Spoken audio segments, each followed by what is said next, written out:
윤석열 대통령이 계엄을 선포했던 지난 3일은 대선에서 승리한 지 1000일째 되던 날이었습니다.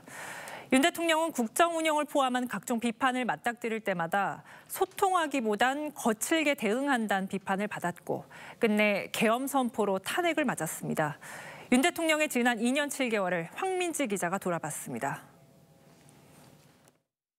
성서, 나는 헌법을 준수하고 국가를 보위하며 헌법 준수를 약속하며 취임한 윤석열 대통령의 첫 국정사업은 집무실 이전이었습니다.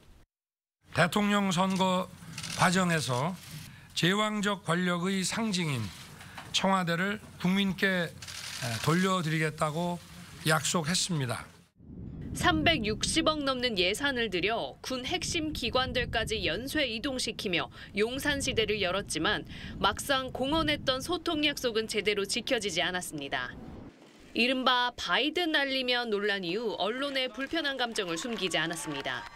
사실과 다른 보도로서 이 동맹을 훼손한다는 것은 국민을 굉장히 위험에 빠뜨리는 일이다. 야당을 포함한 국회와 대화와 협력이 부족했다는 지적도 끊이질 않았습니다. 윤 대통령은 지난 9월 22대 국회 개원식에 가지 않았습니다. 1987년 이후 국회가 문을 여는 날 불참한 첫 대통령이 된 겁니다.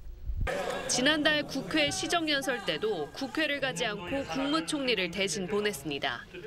박수 그냥 한 2번만 쳐주면 되는 건데 그거는 기본이고 악수도 거부하고 야유도 하고 대통령 그만두지 뭐 여기 왜 왔어요? 뭐 이런 사람부터 참 근데 이거는 좀 아닌 것 같습니다.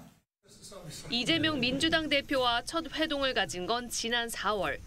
취임 720일 만이었습니다.